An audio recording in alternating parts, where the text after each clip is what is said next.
Hello and welcome. We start with the latest from the Horn of Africa. Bounded by the Red Sea, the Gulf of Aden, and the Indian Ocean, the region has a vast strategic and economic importance. Now, its unique location has attracted the interest of several foreign actors, from the US to China, but also several middle powers. One such actor is Turkey, which has been making significant strides and is deepening its involvement in the region. In the latest, Turkey is reportedly planning to build a site to test fire missiles and space rockets in Somalia, a country that sits on Africa's eastern tip. As per reports, Ankara and Mogadishu have held discussions regarding this plan. Now, Turkish officials say that they are optimistic that Somalia will agree to this project. However, both nations have not publicly confirmed the reports. But the sources close to the Turkish government have revealed that Ankara's ballistic missile program requires long-range testing, and Somalia's location allows firing toward the Indian Ocean, making it ideal for its plan.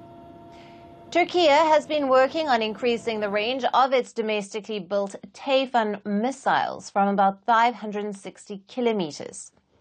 Somalia is also a suitable site for a spaceport as it is close to the equator. Testing near the equator can also help to boost the range and efficiency of space rockets. Turkey has long sought to join the global space race and has been preparing for a rocket launch for several years. In 2021, Turkish President Recep Tayyip Erdogan announced an ambitious 10-year plan for his country's space program. Reports at the time also suggested that the program would require building a rocket launch site in Somalia. Now, reports said that Turkey would build a spaceport in Somalia as a part of a $1 billion plan to achieve a soft moon landing by the year 2028. The building and maintenance of such a port would cost around $350 million. Now, the latest reports highlight Turkey is making progress with its plan. It is one of the few foreign powers strengthening ties with Somalia. Now, Mogadishu already hosts Turkey's largest overseas military base. The two countries have also signed several agreements in the past months, including a defense and security cooperation agreement and an offshore energy cooperation deal. In July, the Turkish parliament also approved a presidential motion to allow the Turkish armed forces to send naval forces to Somalia for 2 years as a part of the joint defense agreement.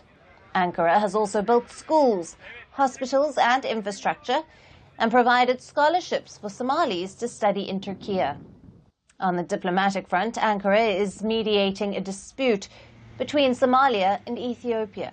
Now, both the neighbors are locked in a dispute over a port deal that Ethiopia struck with Somalia's breakaway region, Somaliland. In exchange of the port, Ethiopia agreed officially to recognize Somaliland, a move that has angered Somalia. So be it diplomacy, infrastructure, defense, or people-to-people ties, Turkey is boosting its presence in the Horn of Africa. Observers believe that Ankara is also trying to replicate such a role in other African nations. Will middle powers like Turkey be able to make a big impact in Africa? And what larger geopolitical implications will it have? Now, for more on this, we have with us Yusuf Bilal, an expert on the Horn of Africa. He is joining us live from Rabat in Morocco. Thank you for being with us. Thank you for your invitation. Now, what makes Somalia's location particularly advantageous for Turkey's missile and space rocket testing? And how might this impact the regional security dynamics? Well, the location, as you pointed out in your report, is very much related to the strategic location of Somalia, linking the Indian Ocean, the Red Sea, the Mediterranean through the Suez Canal, and so on. So, it is also a kind of continuation of the this new Turkish foreign policy that is inspired also by the history of the Ottoman Empire and Turkey as an inheritor of this projection of power by the Ottoman Empire. And also, the strategic location is in Somalia is an advantage in the sense that it is one of the countries, 11 countries in the world that are located on the equator or near the equator, and which, in terms of launch of missile and other engines to the space air is much more efficient because it's obviously at an equidistance between the north and the south. Let me jump in with the next question. How could this project affect the economic and political relationship between Turkey and Somalia? And what are the potential benefits and possible drawbacks for both countries? Yeah, so the impact on the region and as what we call Turkey and other comparable countries as middle powers, and which makes Turkey one of the front runners in the game in the airspace. It certainly will have an impact on the region, whether all those countries that are competing for Indian Ocean and the Horn of Africa, whether the United Arab Emirates, whether Saudi Arabia, whether Egypt, and it makes Turkey as gaining a certain advantage. While it is still in discussion with Somalia, it is nevertheless part of a broader plan to gain strategic autonomy on the Turkish part.